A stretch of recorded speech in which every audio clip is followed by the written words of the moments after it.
Welcome to this meeting of Council. The meeting will be live streamed and recorded, and the voices and images of those participating in the meeting may be captured as part of this recording. Indigo Shire Council acknowledges the original custodians of these lands. The people of the rivers and the hills have walked these lands for thousands of years, as well as today, and we pay respect to the elders of the past and present. As councillors, we have all taken an oath to carry out our duties in the best interests of the people of Indigo Shire and to do this in a fair and impartial manner. We are all committed to exercising the council's powers and functions to the best of our skills and judgment. Do we have any apologies or leaves of absence? CEO. Mayor Price, Officer Annabelle Harding is absent today, and in her place will be Executive Manager People and Governance, Carla Hanlon. Thank you. No other apologies. CEO, I note that you wanted to address Councillor Shepherd's electronic attendance. Thank you, Mayor Price. Yeah, prior to today's meeting, earlier this afternoon, Councillor Shepherd submitted a request to me in writing to attend this meeting electronically due to an illness. And so in accordance with the Governance Rule 26C and D, that provides for that, subject to council approval, noting that the Governance Rules say that such approval should not be unreasonably withheld. So I ask that the resolution be put that Council approve Councillor Shepherd's attendance via electronic means in accordance with Governance Rule 26F. Great. Can I have somebody to move that? Moved Councillor Harvey. Seconded Councillor Dowsley. Put it to the vote. All those in favour? Carried. So that permits Councillor Shepherd's attendance via electronic means. CEO, you want to make a comment about the agenda? Thank you, Mayor Price. Councillors, I've decided to withdraw item 11.3, which is High Street Yakandanna Planning Permit item, due to new information becoming available subsequent to the agenda being published that materially affects the contents of the report. Can I just add on to the side there that new information will give this withdrawal will give us an opportunity to talk to the applicant about that new information, and it may well result in a different type of application coming through into the future. And just looking ahead on the agenda, I note the next item, which is declarations of conflict of interest. So I'd just like to point out specifically to Councillor Dowsley, the agenda did note that Councillor Dowsley was likely to call a general conflict. This withdrawal relates to the item to which you previously declared that to us. So you will obviously consider that at item 4. Thank you, CEO. So councillors, just to confirm that item is now withdrawn. Moving on to item 4, declarations of conflict of interest. Councillor Dowsley, as noted by the CEO, your general conflict was in relation to that item, so I would suggest that you have no conflict to report to the meeting. Any other conflicts of interest for the council meeting? No? Open forum. Do we have any questions for open forum tonight? None. Item 6 is community and council achievements. Do we have any community and council achievements to raise with the meeting tonight? Item 7 is condolences. And councillors, if I may, of course, we want to address what has been happening in some of our neighbouring towns and communities. So as we start tonight's meeting, I want to convey council's thoughts and prayers with the families, friends, colleagues of the 2 Victoria police officers killed in the line of duty at Pawnpukka earlier today, and to the officer who is in hospital. Tragedies such as this are incomprehensible, and when they occur so close to our home, it hits even harder. So to our neighbours in Alpine Shire and Wangaratta, we're thinking of you all and we share your deep level of sadness. And to everyone, please take care of one another and stay safe. So it was important that council recognised that tonight. And of course, we have been keeping all of those involved in our thoughts and prayers across the course of the day. Are there any other condolence motions to raise with the council meeting? Item 8 is confirmation of minutes from the previous meetings. The recommendation is that the following minutes be confirmed. 1, the minutes of the council meeting held on the 29th of July 2025 as published on council's website to be confirmed. Can I have somebody to move that? Moved Councillor Landells, seconded Councillor Burke. Councillor Landells, would you like to speak to the motion? No, thanks. Councillor Burke, would you like to speak to this second? No, thanks. I'll put it to the vote. All those in favour? Carried unanimously. Item 9 is business arising from previous minutes and there are nil reports. Item 10 is petitions, again nil reports. Item 11 is planning and corporate services. Item 11.1 is the July 2025 finance report. The item is for decision. The recommendation is that Council accepts the July 2025 finance report, noting the progress against Council's budget. Do I have somebody to move that? Moved Councillor Burke, seconded Councillor Horn. Councillor Burke, would you like to speak as the mover?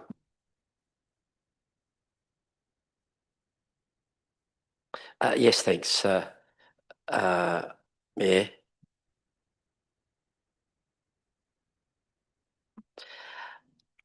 Yes, Council's finances are 8% better than budget for the first month of the year, with expenditure 5% below budget and income just 1% behind budget.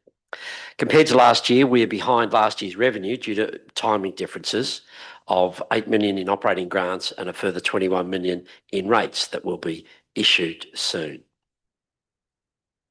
Thank you, Councillor Burke. Councillor Horn, would you like to speak as seconder? No? Would any other councillor like to speak to the motion? Councillor Dowsley. Thank you, Mayor Price. Just a question. Noting that the borrowings listed on page 10 of the agenda, could the Director of Planning and Corporate Services please explain why the Treasury Corporation of Victoria loan interest rate is almost double that of our WAW loan? And in addition, has Council considered refinancing the TCV loan in order to secure a more competitive rate? Director of Planning and Corporate Services, Greg Pinkerton. Thank you, through you, Madam Mayor. Council takes long-term borrowings. Our policy says anywhere between 5 and 25 years. Typically, it's 10-year fixed-term borrowings. And as we know, the interest rates do vary quite significantly throughout a 10-year period. So in this case, you'll see that there's a couple of percent difference, and that's quite typical of what we see when we take up borrowings. We do look at paying out early in a lot of cases because they're 10-year fixed-term, fixed-interest loans. Often the break fee is not worth it, but if the interest rates move to a point where it is viable to do that, we will investigate that. The TCV one, we haven't investigated that. At the moment, our just market scan is that we can't beat that rate, but it's getting very close. So if it's viable and economic to pay one out, we would look at that, yes. Any further comments to that, Councillor Dowsley, or just the question? Just the question, thank you. Would any other councillor like to speak to the motion? If not, I'll go back to you, Councillor Burke. Would you like to sum up? Yes, thanks, Madam Mayor. In simple terms, Council's money is looking good.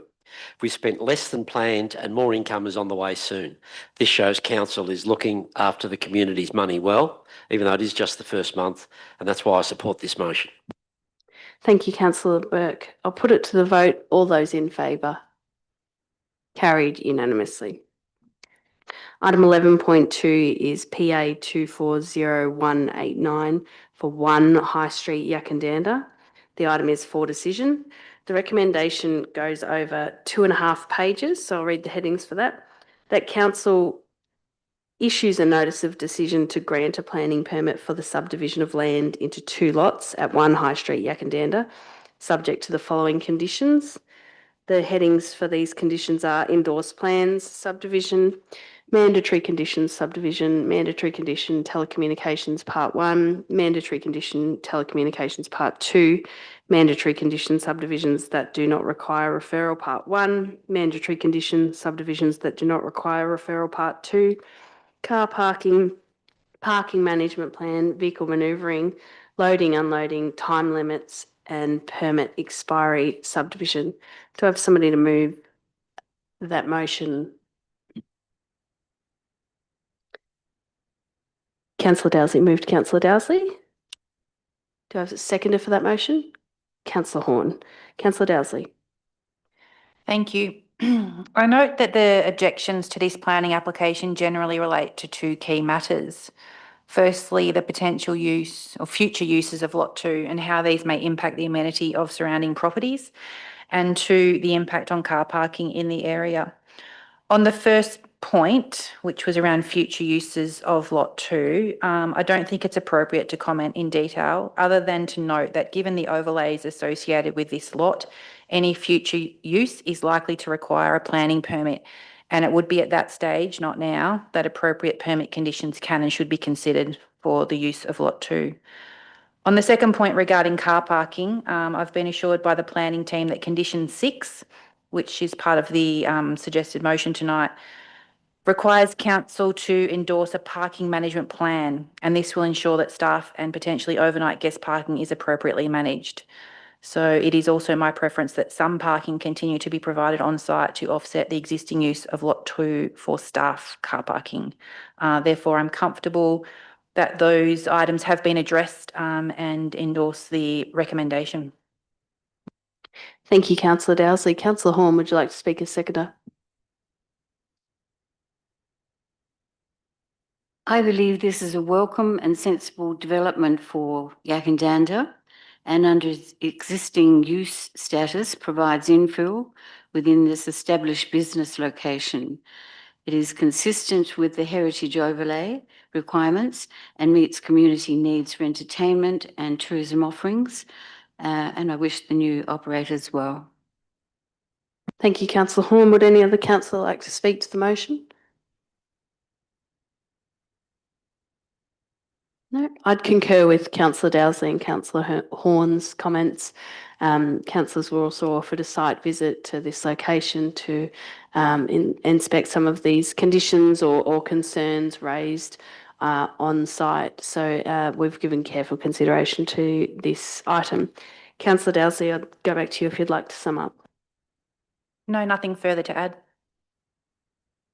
I'll put it to the vote. All those in favour? Carried unanimously. Item 11.3 is the next item listed on the agenda, but noting councillors that that has been withdrawn. We'll now move to item 11.4, PA 250006, Stebbings Lane, Yakandanda. The item is for decision. The recommendation is that council resolves to issue a notice of decision to refuse a planning permit for development of land for a dwelling at Stebbings Lane, Yakandanda for the following reasons. The proposal is inconsistent with the purpose and decision guidelines of clause 42.03, the significant landscape overlay, schedule 2, which relates to rural landscapes. The proposal is inconsistent with the strategic directions of clauses 02.03-2 and 02.03-5, the municipal planning strategy. The proposal is inconsistent with the objective and strategies of clause 12.05-2S landscapes. The proposal is inconsistent with an objective of clause 15.01-2S building design. The proposal is inconsistent with the strategies of clause 15.01-6S design for rural areas. And the proposal is inconsistent with the objectives and a strategy of clause 16.01-3L-01 rural building, siting and design.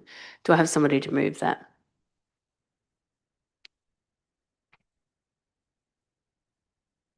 Moved Councillor Burke, seconded Councillor Dowsley. Councillor Burke. Yes, thanks.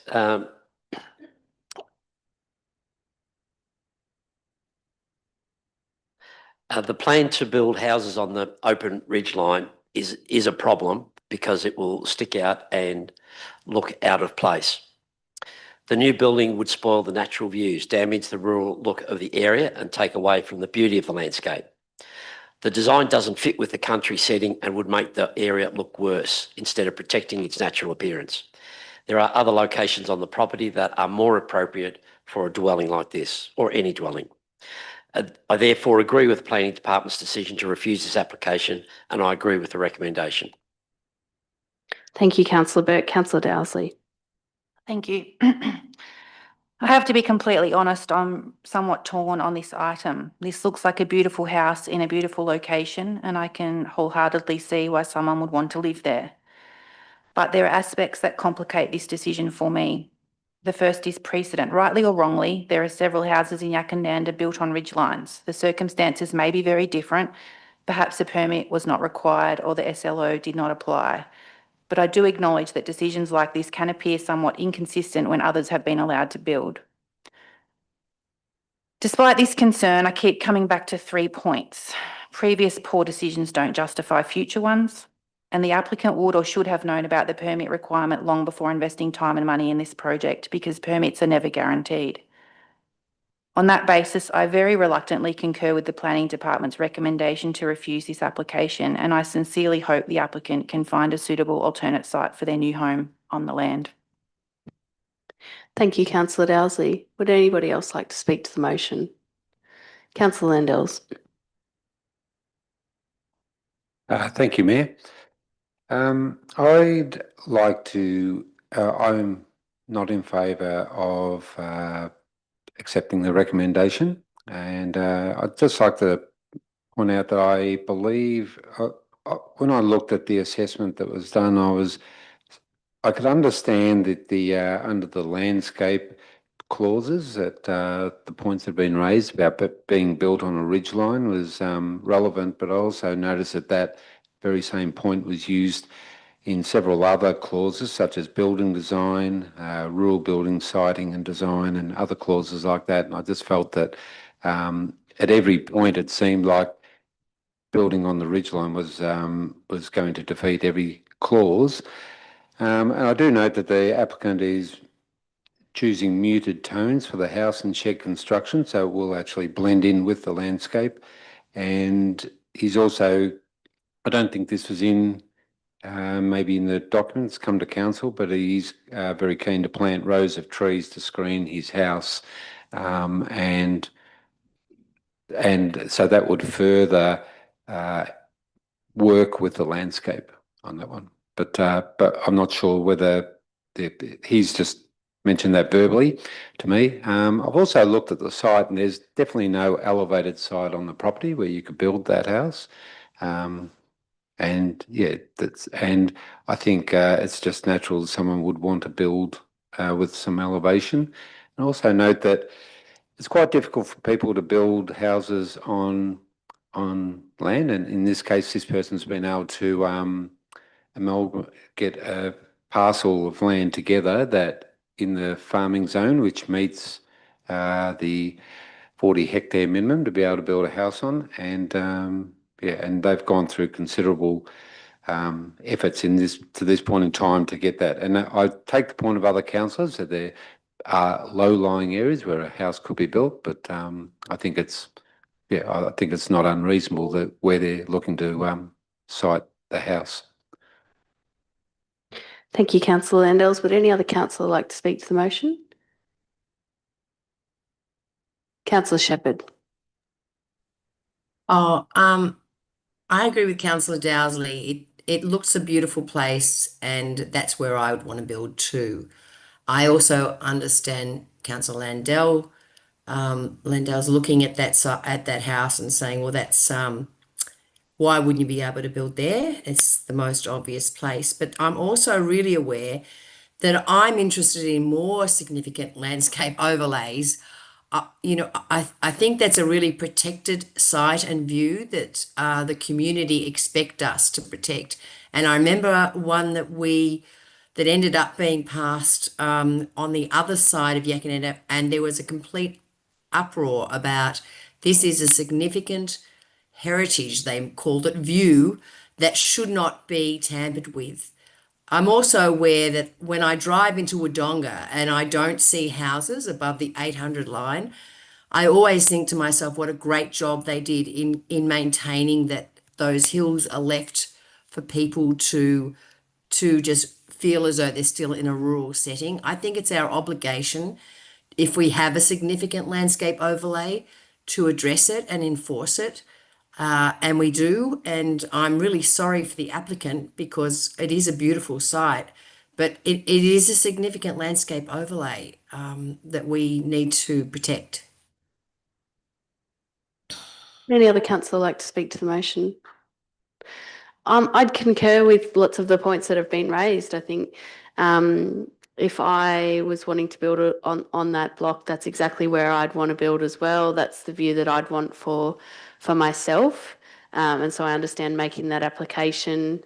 But I think that as has already been stated, that is the purpose of the significant landscape overlay in that setting, is that when we did that site visit and we stood there, that view was for everyone. That view was completely unobstructed, and a view for people that live in Yackandandah, for people that visit Yackandandah, that it was totally unobscured, and it really is the welcome to Yackandandah moment to keep that view intact. So a beautiful house in a beautiful spot, but not to be accommodated on a ridgeline in a significant landscape overlay. I'll go back to you, Councillor Burke. Would you like to sum up? No, nothing more. I'll put it to the vote. All those in favour?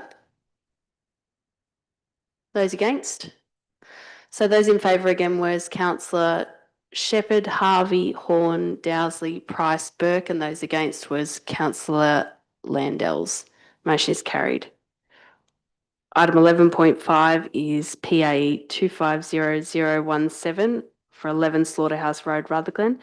The item is for decision. The recommendation is that Council resolves to grant a planning permit for the stage subdivision of land into 74 lots and the removal of native vegetation at 11 Slaughterhouse Road, Rutherglen, subject to the conditions attached to this report. Do I have somebody to move that motion? Moved Councillor Burke. Seconded Councillor Harvey. Councillor Burke. Thanks, Madam Mayor. Last week's three-day economic reform roundtable in Canberra explicitly highlighted planning and approval delays as a driver, or one of the drivers, of the housing shortfall in Australia. We should take heed of that and facilitate building houses faster. The proposed subdivision at 11 Slaughterhouse Road, which was approved with a development plan by Council in July last year and represents a responsible and much-needed step in Rutherglen's growth. While concerns have been raised, many of the arguments are overstated or inconsistent with planning realities. This project has been the subject to the statutory consultation process, with public notice and opportunity for input. Consultation means concerns are heard, not that every objection dictates the outcome. On environmental matters, the suggestions that offsets are unacceptable ignores that offsets and developer contributions are a recognised tool in Victorian planning, allowing resources to be applied strategically for maximum community benefit. Concerns about cookie-cutter design disregard that Indigo Shire's planning controls and overlays will ensure the development respects local character. Similarly, claims that Rutherglen will become the next Yarrawonga are speculative and unsupported by evidence. Traffic and footpath concerns will be addressed through standard planning conditions, ensuring safe pedestrian connections and manageable vehicle flows. The expectation from objectors that householders will average 3 to 5 cars each is unrealistic, and planning cannot be based on such extreme assumptions. Should we only build houses on quarter-acre blocks to house a 5-car garage? Importantly, this shire is facing a housing crisis. Families, workers and older residents are all struggling to find suitable homes, and delays only make the problem worse. Developments like this are not just desirable, they are essential. Every unnecessary blockage slows supply, drives up prices and pushes people out of our community. This subdivision has been through the proper process. It meets planning requirements, and now it's time to get on with building so that Rutherglen can provide the homes it needs for the future. Thank you, Councillor Burke. Councillor Harvey, would you like to speak as seconder? Thank you, Mayor Price. I agree with Councillor Burke that we do need more housing, and the developer in this case has done everything that was required of him to get permission to do this housing development. Now, I understand that a lot of people are not in favor of it, but he's done everything legally that he's been required to do legally, and I don't think we can drag this out any longer. I think it's time to make a decision on it. That's why I support this motion. Thank you. Would any other councillor like to speak to the motion? Councillor Dowsley? Thank you, Mayor Price. I agree that planning delays are a significant issue, and I'm very hesitant to do anything that causes delays or provides ammunition to the state government to intervene in local planning controls. But I'm also not interested in speeding up development approvals at the expense of good outcomes for our communities. I want to be clear on two things here. One, I support sustainable development with Indigo Shire. And two, I would not have voted in favour of the approval of this development plan. In fact, I have sought advice on means to potentially rescind the decision, which was not able to be achieved. In referring to clause 4304, schedule 3 of the planning scheme, the things that concern me about this development plan are related to the relationship to existing neighbourhood character, internal road layouts, adequate social infrastructure and open space with suitable linkages. I've spent a lot of time, as I think we all have, thinking about what I would consider to be acceptable, not only for this development, but for all future developments within Indigo Shire. Some of the things I've come up with: respecting the local landform in a manner that adds value and enhances identity, integration through walkways, cycleways, ensuring routes designed to provide accessibility and choice, maximising solar access, creating an identity and sense of place as attractive and not visually monotonous, providing for a mix of housing types and lot sizes that promote housing choice, diversity and innovation, public open spaces that are conveniently located, sunny and safe, and encouraging sustainable development, to name just a few. At this point in time, I'm not satisfied with the motion that's been put up for approval, but I also acknowledge the fact that there is lots of complexities around alternates for this particular item. So therefore, I would like to move an administrative motion to defer this item to allow for further discussions with the developer. Okay, so councillors, we have a request from Councillor Dowsley to put a deferral motion. Councillor Dowsley, I didn't quite catch that. Was that the item be deferred to allow for further discussions with the developer? Correct. Great. So we have a mover for that motion. Councillors, there'll be no further debate as this is a procedural motion. We have a seconder, which is Councillor Horn. So we have a mover in Councillor Dowsley, seconder in Councillor Horn. I'll repeat the procedural motion for deferral once more, that this item be deferred to allow for further discussions with the developer. I'll put it to the vote. All those in favour? Those against? So I'll note who was in favour: Councillor Shepherd, Horn, Dowsley, Price, Landells. Those against was Councillor Harvey and Burke. The motion for deferral is carried.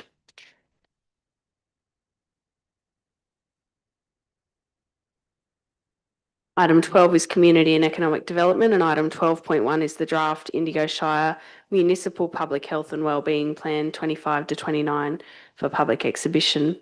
The item is for decision. The recommendation is that Council endorses the draft Indigo Shire Municipal Public Health and Wellbeing Plan 2025 to 2029 to be placed on public exhibition for a period of 21 days, commencing the 27th of August 2025. To have somebody to move that. Moved Councillor Harvey, seconded Councillor Landells. Councillor Harvey. It's pretty straightforward. It will be on public exhibition and people will have a time to comment upon it and we'll have time to consider those comments. Thank you. Councillor Landells, would you like to speak as seconder? No, thanks. Would any other councillor like to speak to the motion? Councillor Shepherd. So this is a statutory thing we have to do every 4 years, and I'd like to say that I really think our officer who did it this time has done a great job, done lots of engagement with our local health service providers and with the community. And I really enjoyed reading this plan, as a matter of fact, and absolutely loved all the local photos of the community out and about doing things. So I think the 6 key focus areas are preventing all forms of violence. And I really recommend people reading it, because under each of these headings, of course, is how we're going to approach that. And we are working with stakeholders, with Beechworth Health, Rutherglen, all the different health providers around our shire, to look at preventing all forms of violence, 2, improving well-being, 3, increasing active living, 4, tackling climate change and its impacts on health, 5, eating healthy and food security, and 6, reducing harm from alcohol, drug, tobacco, and e-cigarette use. So the second half of this document goes through explaining in table form how that's going to be achieved. So it's a great document going out for the community to give feedback. But thank you very much to Jess Reid, for Manager of Community Development, for the work that she's put into this. I think it's a good document. Thank you, Councillor Shepherd. Would any other councillor like to speak to the motion? I'd say councils are renowned for roads, rates and rubbish, but this is also something that we're required to do, and I think this is absolutely a service that the community expects that we're a part of. You know, when you read this document and this report and see all of the different health service providers that we're linked in with, it is because we do have this responsibility for being a leader in public health and wellbeing, and hence the need for this plan. There've 6 key focus areas, as detailed by Councillor Shepherd, very important aspects of having healthy communities, and I'm very pleased that our council can play such an active role in our communities alongside of all of these community partners, to make sure that our communities are great places to live. This document is one of a suite of strategic documents as well, and it sits alongside the council plan and the 10-year community vision. And so it provides that direction and the approach to improving health and wellbeing outcomes across our shire for the next 4 years.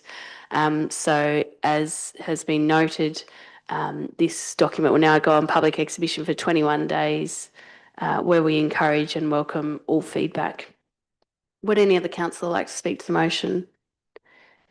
If not, I will go back to Councillor Harvey. Would you like to sum up? No, I think it's already been done for me. Thank you. I'll put it to the vote. All those in favour? Carried unanimously. Item 13 is infrastructure services, and item 13.1 is the road and place naming policy. The item is for decision. The recommendation is that Council 1 adopts the attached draft road and place naming policy, and 2 notes that it supersedes the previous place naming policy procedure from 2013. Do I have somebody to move that? Moved Councillor Dowsley, seconded Councillor Burke. Councillor Dowsley. Thank you, Mayor. So this is the adoption of the policy that had previously come to a council meeting to go out on public exhibition. So we have received community feedback on this item, and now this is here for adoption. Look, I really think this is a great document. Even in the short time that I've been on council, we've had a couple of instances where we've had to look at naming some new roads and realise that our outdated policy did not really meet the needs of the current situation. So this is great to update it, and it'll also help in being something that we can provide to developers when they're doing subdivisions, that they can use as a guide to come up with suggested names for roads as well. So I'm more than happy to endorse the suggested motion. Councillor Burke, would you like to speak as seconder? Yes, I'll just repeat Councillor Dowsley's comments that it's this is the implementation of a state government policy, and when you look at the many things that that we, as the naming authority for this Shire, a number of things you have to consider. I think the most powerful one that I saw is that there's a requirement that 70% of future roads will meet gender equality targets. So that's a nice fancy way of saying that we should be recommending more of the strong, influential, powerful women that have made Indigo a part of Australia that it is. And too often that's overlooked, and the strong, powerful, influential farmers or businessmen are recognised rather than the women who stand up in my community. There are strong, influential women that one day I hope will be recognised in Kiwa and Tangam, and this philosophy facilitates it. And yes, it's 70%. So more than half of the future naming roads have to be for women, and I think that's a great positive action to positive discrimination, I think it's called technically, and I think that's a great thing. Thank you, Councillor Burke. Would anybody else like to speak to the motion? Councillor Horn. I note that no submissions were actually received for this report. And there's a woman in the Rutherglen community who has expressed some concerns. She was unable to take the opportunity to react. But I believe that more investigation is required into achieving the outcomes relating to the variables and general balances that are outlined in this document. Talking to Councillor Burke's comment, as far as the naming of the street goes, as I say, more investigation is required into achieving outcomes relating to variables and affecting traditional peoples and gender balances. An example of this is how can you achieve significant headway when given most towns already have the family surname after the husband? Thus, do these remarkable women just miss the train? Because in the requirements, you're not allowed to use the same name within 10 kilometres of their other street signage. So yeah, do these remarkable women just miss the train? And as far as Indigenous language and clan groups go, groups are not applicable with some individuals, so overcoming this need to have consideration. Development applications need to be accurate from the onset, as we found out with a recent situation in Rutherglen in a development of an estate, where the roads actually had been gazetted and used before. And there was some concern because there were three very major names, as in the man who named the city, the town of Rutherglen, Mr. Wallace, a very famous artist, and there was also another very important businessman who was named. And the people that were developing the new estate were able to change those names. So, as I say, the development applications need to be accurate from the onset of the process, where the names already in situ across the area are official or not, rather than having a knee-jerk last minute. So I would like to see us put this aside till the next council meeting until we can get some more information. Thank you, Councillor Horn. Would any other councillor like to speak to the motion? Councillor Landels. Thank you. I've just got a question for Director of Infrastructure Services, Ian Allott, about the Place Naming Committee. Can you provide a bit of information about that committee and how it will be comprised, please? Director of Infrastructure Services, Ian Allott.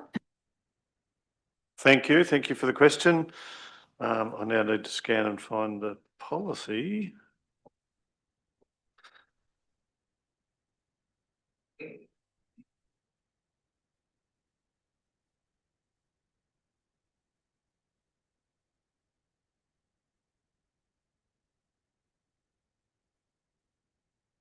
Nearly there.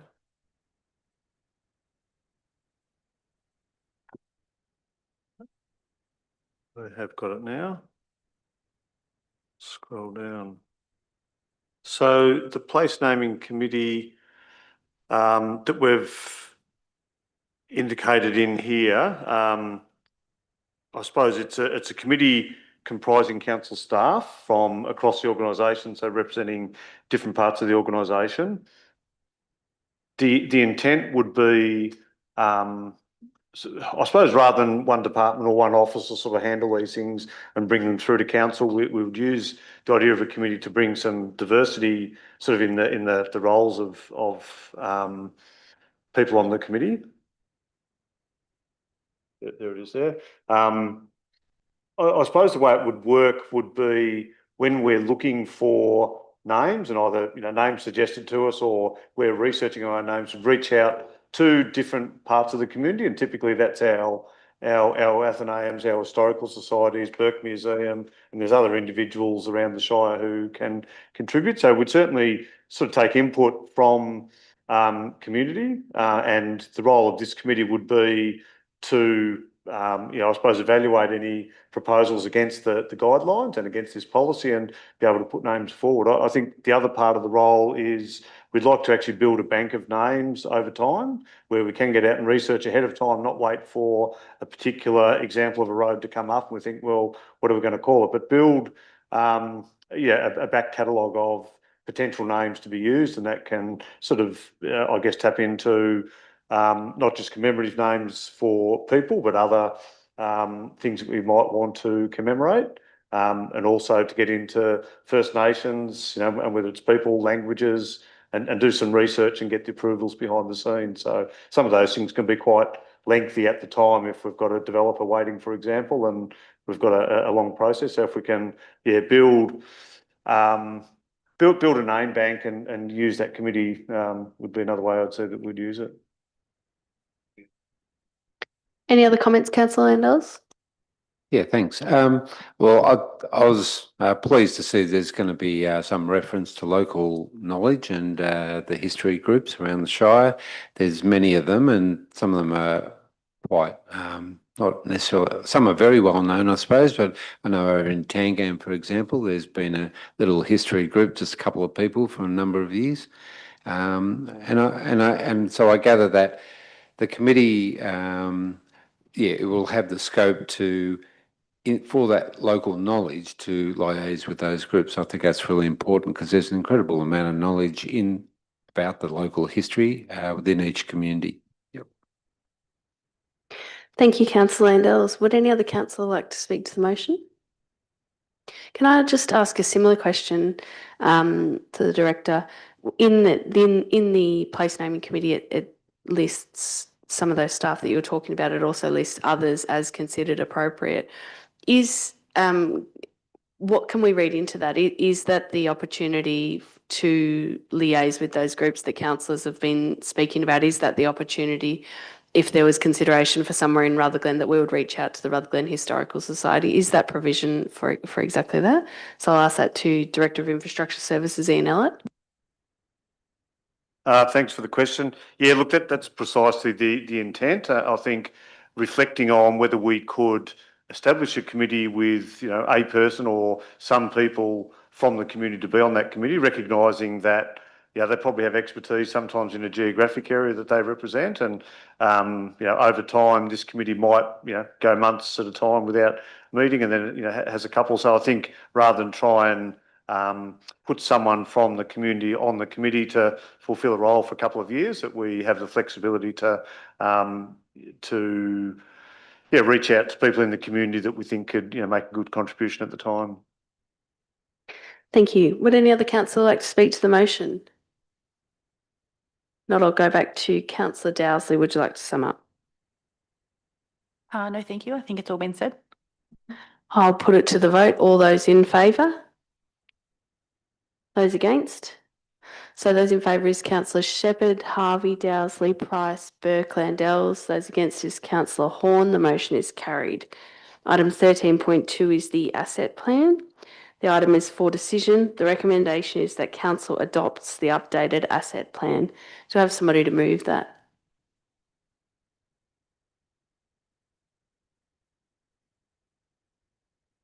Moved Councillor Dowsley, seconded Councillor Burke. Councillor Dowsley.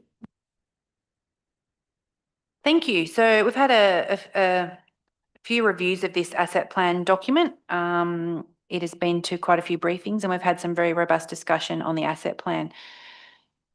Basically, this is a legislated requirement to have this document. It's quite a high level document. We have a lot of detailed management plans that sit underneath the council asset plan around specific assets. So this is quite a high level strategic document.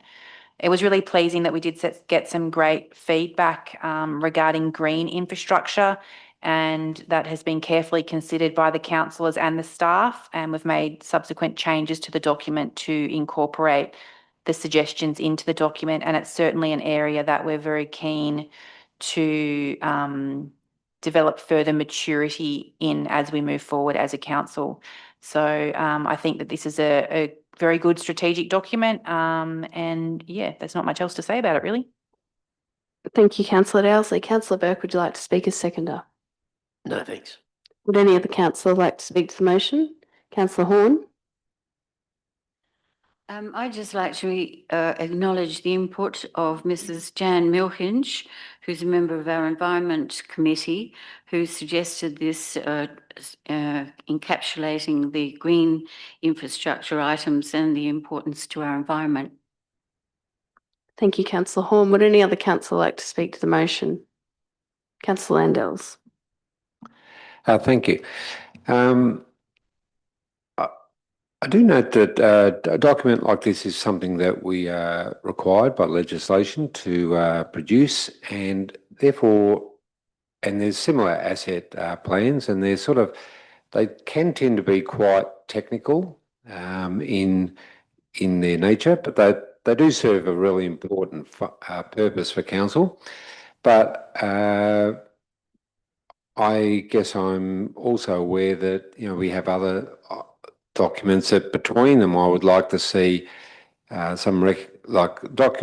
we've shortly got coming to council, there'll be a road management plan, and then there'll also be at some point a transport strategy. And I think these sort of plans, it's really important at some point that we recognise that these assets are very much serving the purpose for the community. Because we know how much communities care about their roads and the state of them and what they're used for and that kind of thing. Just as an example, footpaths are the same, drainage, etc., and making sure that these assets stand up during the most severe weather events in particular. So I think it's it's great that we've got these plans in place. I think I'm probably looking forward to the transport strategy when that comes, because I think hopefully that will be a bit more of a strategic document, because I personally don't see this one as terribly strategic. I see it's more compliance as brought on by the state government. Yep. Thank you, Councillor Landels. Would any other councillor like to speak to the motion? I'd say it's always interesting to look at one of these documents in isolation, because really they don't ever work to look at them in as one document. As it's outlined in the asset plan, it is really important to show the framework of where all of these documents fit and the fact that they are within an asset management framework. There's the asset plan, the asset policy, the asset strategy, the asset management plan, and then there are asset management plans for all of the different asset classes for roads, bridges, stormwater pathways and buildings. And so while it's really important that we articulate what is required in the asset plan, which it has a focus of 10 years, and as it says in the focus of developing this, that it sets out how council's stewardship of the community's assets will respond to the community vision and financial plan in the context of climate change, demographic change, asset condition and other drivers.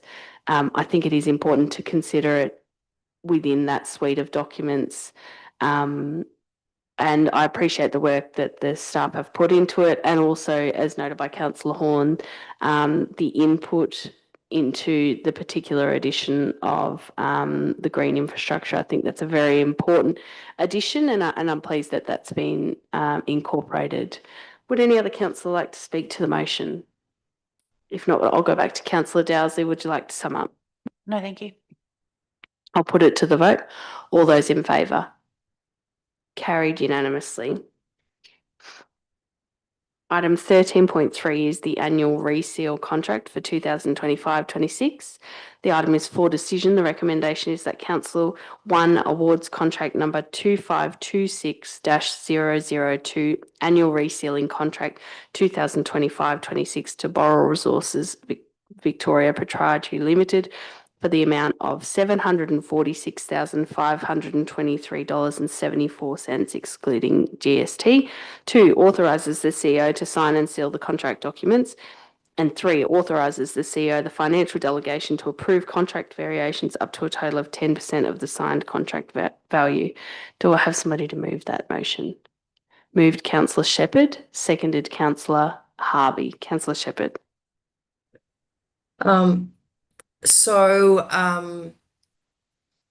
We've seen the confidential attachments that give us the tender evaluation matrix and recommendation report that matches the evaluation that's above of price, 50%, qualifications, 20%, OHS environment management, 10%, social benefit, 10%, environmental sustainability, 10%. And it's great to see that Boral have received the highest overall weighted score, although not providing the lowest overall cost. And I'd just like to really congratulate the team that chose this tender in terms of a strong environmental sustainability response from Boral Resources has made a notable addition to their overall score. So the fact that they are using PMB's 20% recycled tyres in the form of crumbed rubber, and their strong environmental sustainability response when we have declared a climate emergency and are looking to meet our commitment of net zero emissions by 2035. And this is especially relevant given that the fact that scope 3 emissions, which are those that, are outside of our control really, derived from our subcontractors, are by far the largest source. And the fact that the resealing contract is a significant contributor to these emissions. So it's just great to see us taking that as a really important step to be looking to choose environmental outcomes that will help reduce our emissions. So thank you. Thank you, Councillor Shepherd. Councillor Harvey, would you like to speak as seconder? Thank you, Mayor. I just think that it just shows the public that we do care about roads, and we are committing a significant amount of our capital to trying to keep our sealed roads in good order. Thank you. Thank you, Councillor Harvey. Would any other councillor like to speak to the motion? If not, I'll go back to you, Councillor Shepherd. Would you like to sum up? I'll put it to the vote. All those in favour? Carried unanimously. Item 13.4 is the monthly capital works report for July 2025. The item is for decision. The recommendation is that Council notes the July 2025 capital works report and year-to-date progress in the delivery of the capital works program. Do I have somebody to move that? Moved Councillor Burke, seconded Councillor Dowsley. Councillor Burke. Thanks, Madam Mayor. So this is just the first month of the new year. So there's not really big numbers for the year to date, but the most important thing in this report is that there is great news for Tangambalanga in this report. The new toilet block at the Active Park is finally on the way, something the community's been asking for since the park first opened. Once this building is installed, it'll be a great addition to the park and make it even easier and more comfortable for everyone to use. So I commend the motion to the council. Thank you, Councillor Burke. Councillor Dowsley, would you like to speak as seconder? Oh, yeah, look, there's not a lot to say. This is obviously the first month in the new reporting cycle, so there's not a lot of information on there in terms of projects running, ahead or behind of schedule. They're just all kicking off for this particular period. Obviously, there'll be some adjustments come through in the next few months around some projects that were carried over from last year that didn't quite get finished. But at the moment, this is all looking pretty on track with what we approved in the budget. Thank you, councillor Dowsley. Would any other councillor like to speak to the motion? If not, I'll go back to you, councillor Burke. Would you like to sum up? No, that's all, thanks. I'll put it to the vote. All those in favour? Carried unanimously. Item 14 is Office of the CEO, and item 14.1 is the 2021 to 2025 Council Plan Report on Achievement.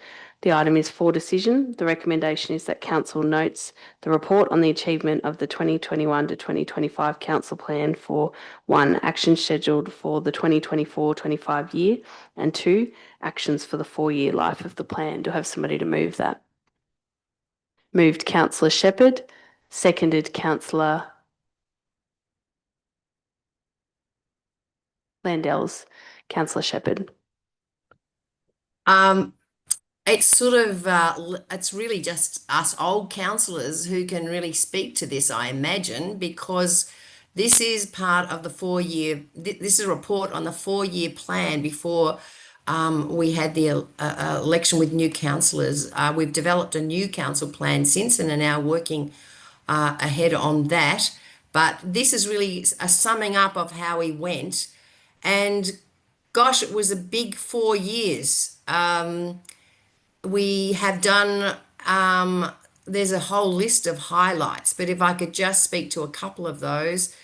The completion of the Chiltern Community Hub development, which is now, you can't imagine how Chiltern coped without a community hub, without the library and the childcare over there with the meeting rooms. It's just such a great building, and Sophie and I were very much a part of the development of that and on the steering committee. So we feel, I feel very pleased to see that there and being used so well by the community. It's a beautiful building.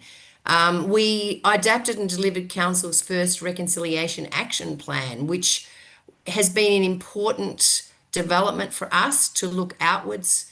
Firstly, the first bit, reflect, was to look to show our council within our walls about reconciliation, talk about where we're up to, what we know, who our Indigenous communities are, and that's been a great 4 years of learnings in that space. We've fostered safety and inclusion for LGBTQIA+ residents by supporting and enabling Rainbow Balls, Pride Fair Day, Ida Hobbit. We've developed the Kiwa community space, which took forever to get that spot down to the river. Oh my goodness, I didn't think that was ever going to happen, but it did. And I presume this summer is going to be a great access point for the community to get down and get cool. We've achieved National Heritage Listing for the administrative precinct of Beechworth, and we're well on track to achieve UNESCO World Heritage Listing. We expanded the Shire's footpath and cycle pathway network with Tratton Street, Waganya, Stanley Street, Barnawatha, the loops, winery loops around Rutherglen, the Beechworth to Yakandanda and onto Osmond's Flat Rail Trail, and the epic mountain bike trail. Whew. We transitioned to 100% renewable energy and have done lots of work on implementing our council climate emergency strategic action plan. And that's just a few on the list. There's, of course, and they're just some of the highlights. So it's been a big 4 years, and I think that previous council worked well with the community and the staff. We're only a little council, we don't have a lot of money, but I think we do a great job in creating fantastic outcomes for our community people want to live here. We want to live here. And I think I'm really proud of those last 4 years, and I'm looking forward to implementing the next 4 years. Thank you, Councillor Shepherd. My seconder, I've just forgotten who my seconder was. Apology. Councillor Lindells, can I please ask you, would you like to speak as seconder? Sure, thanks for that. Thanks for that really comprehensive summary from Councillor Shepherd. Rather than go into individual components of it, which have already been really well covered, I think it's just really good to produce a report like this to remind us that we are accountable to the community for council plans, and that council plans aren't just, typically in local government you hear people say, oh, it's a plan, plans sit on shelves gathering dust. Well, it's very clear that in this day and age in local government, the plans like this are actually driving the work that gets done in council departments every day. And that's it's a great moment when you can produce a report like this. It just shows the volume and the breadth of projects that have been undertaken and completed, and they're really there's a lot of them right across the Shire. And I'm sure but the ongoing challenge is to continue that process with the current plan that we've got. And there's always, you never sit on your laurels on these things. There's always more work to do and more really important projects to do. And, we've been working on that, of course, through the council plan process recently. So, hey, looking forward to, producing another report. Well, I guess something like this will come to council in 4 years' time. Maybe I may not be here at that time. Who knows? But anyway, there's a lot of work for council staff, but also councillors to undertake in support of those the current council plan. Thank you. Thank you, Councillor Lindells.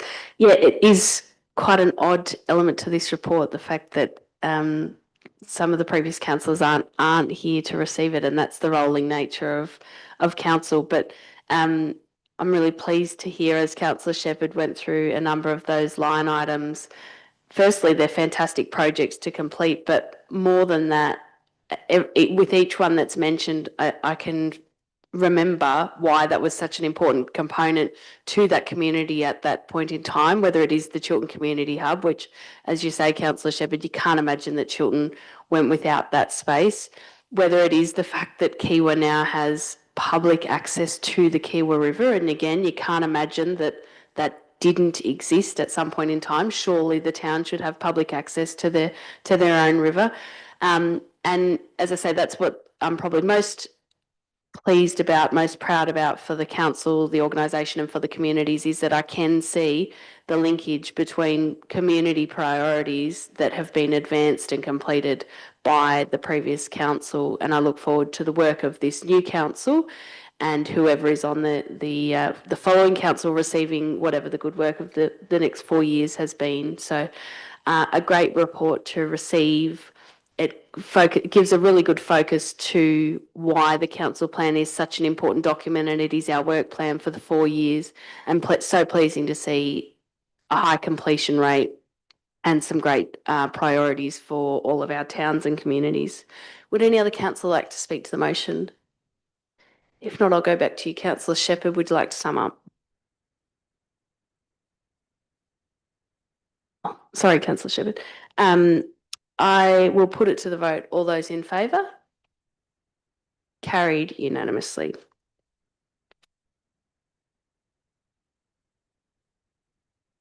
Item 14.2 is advisory committee minutes.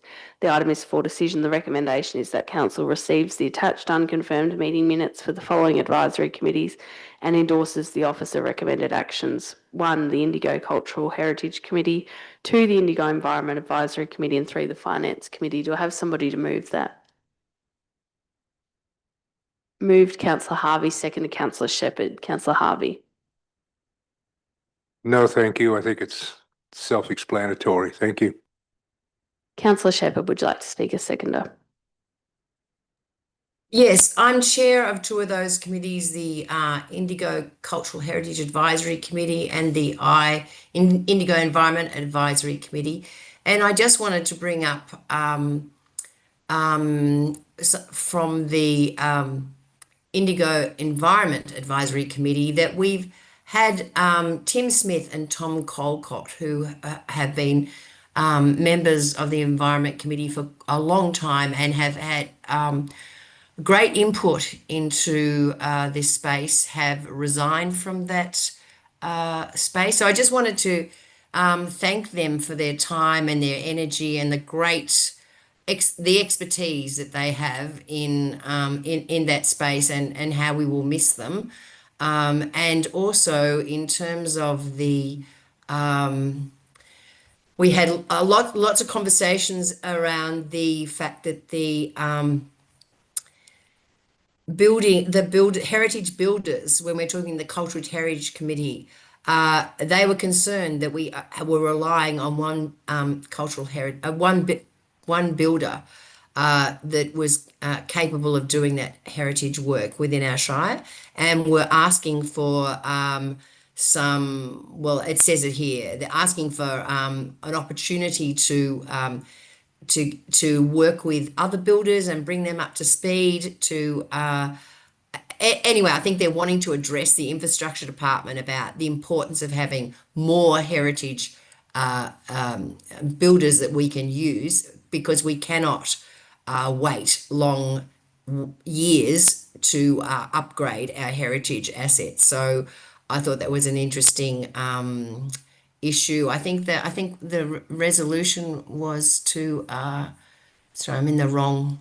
The Director of Infrastructure Services and key members of the Building and Assets team are invited to the next committee meeting to hear the committee's concerns and discuss potential strategies to explore. They had lots of strategies. They're a skilled group of people, so looking forward to that conversation happening. Thank you, Councillor Shepherd. Would any other councillor like to speak to the motion?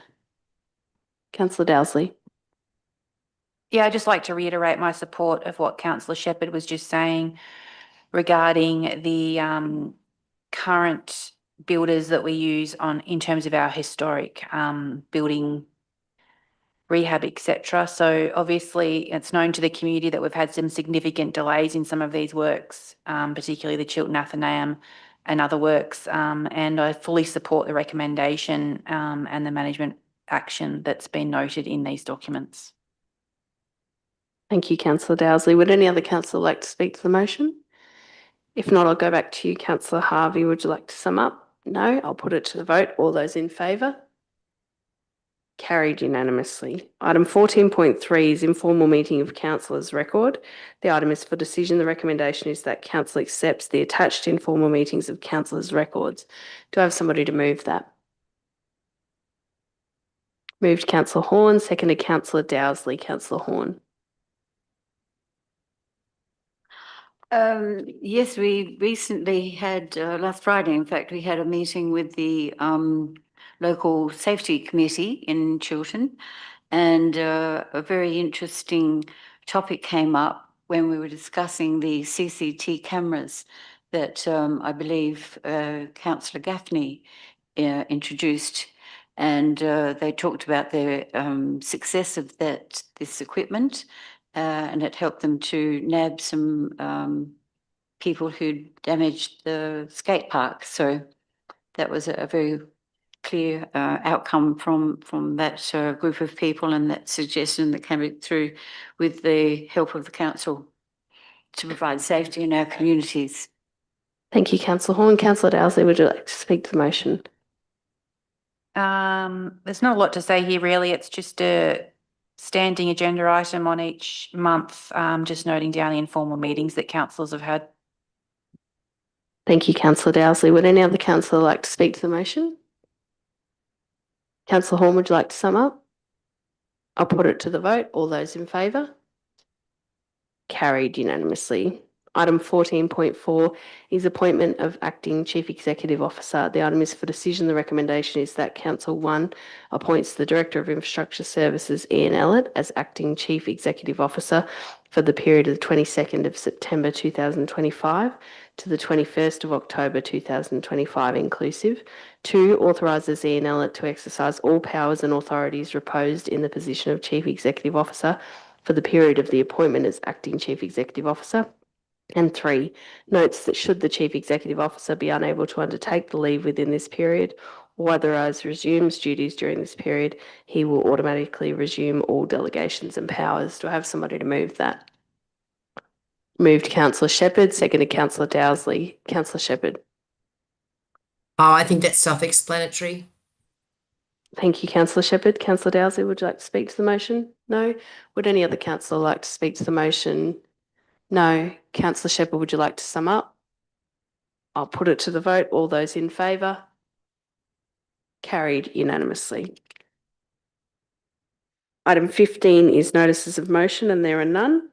Item 16 is councillors' report. Would any councillor like to make a report to the council meeting for their activities over the last month? Councillor Harvey. Yes, last Friday, Councillor Horn, Jess Reed, Manager of Community Development, and myself attended the local safety committee meeting in Chiltern.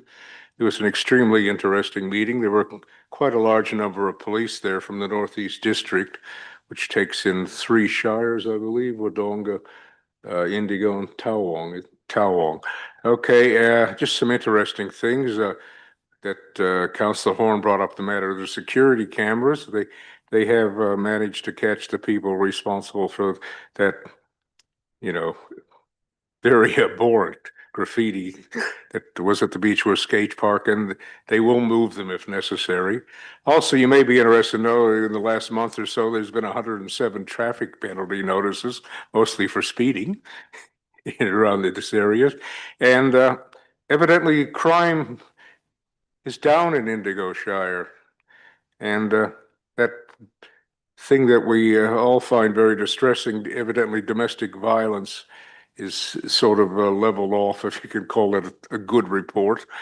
Okay. Also, a representative of the parks, National Parks, was there, and he's been very fortunate to get 2 new staff, which means he can patrol the national parks, and he's been rounding up or chasing a lot of hoons who've been using it as a speedway, not only for their motorcycles, but also for their cars. In all, it was a very good report, and it's just a shame that we heard that news today, that 3 policemen were ambushed and 2 of them are dead. And I'm looking forward to the next meeting. Thank you.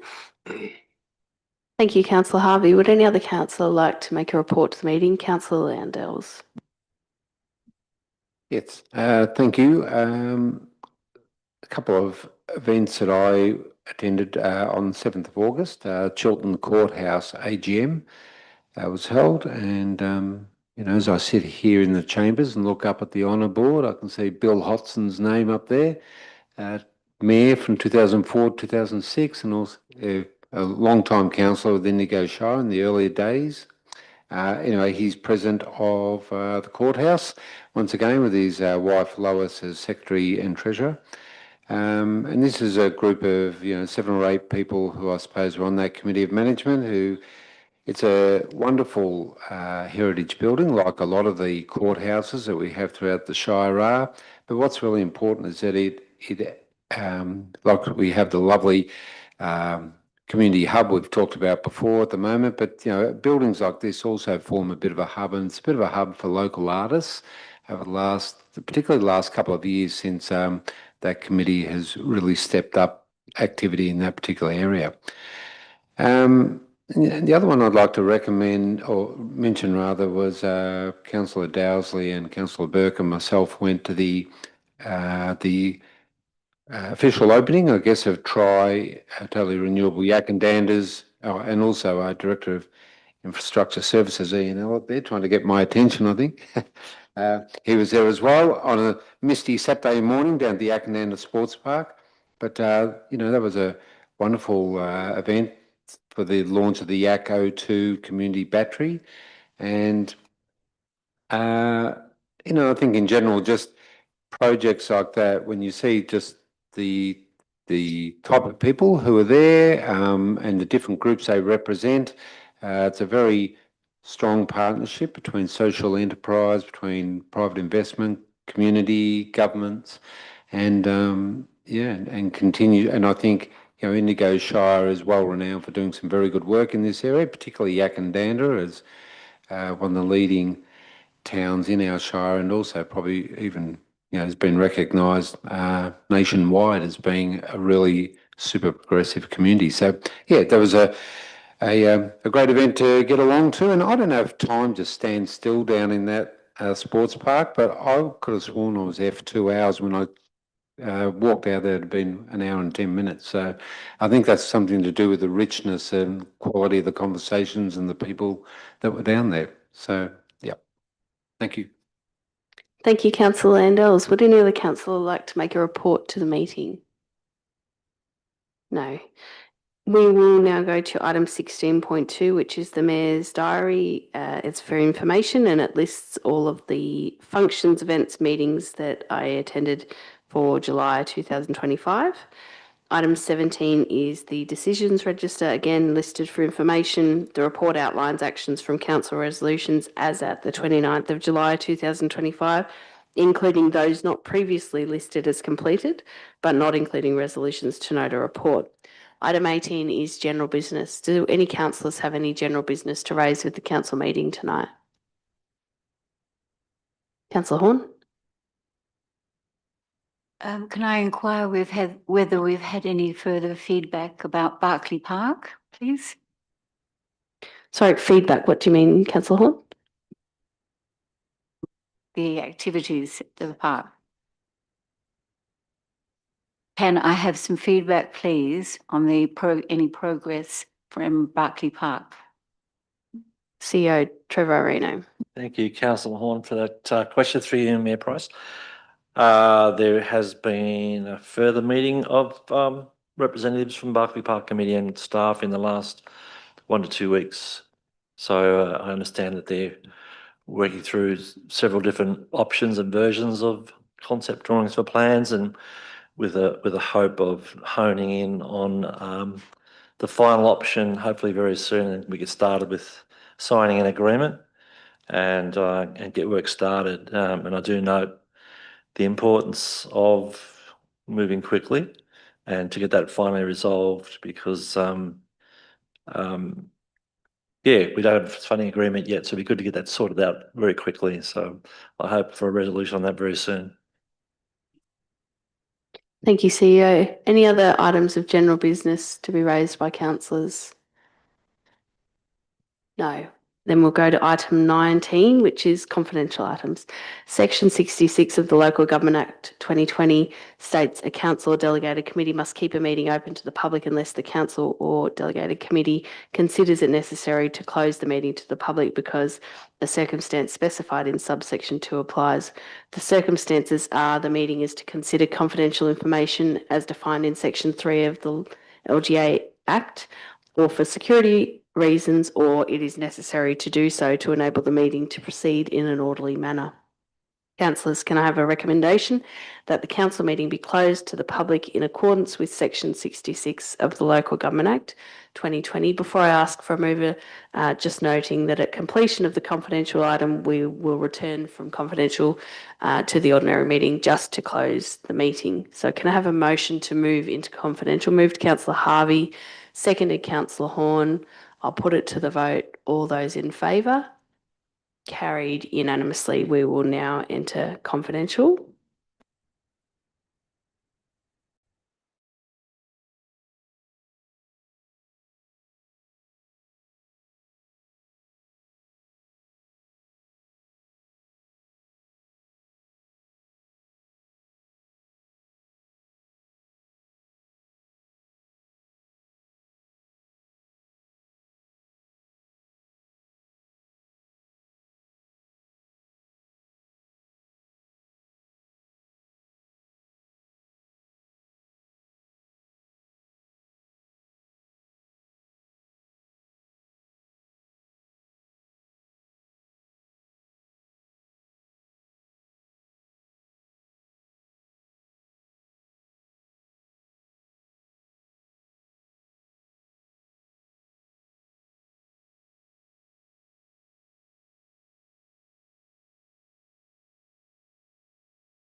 So we have just concluded the confidential items, moved a motion again to move out of confidential, and we will now declare the meeting closed at 7:52 p.m.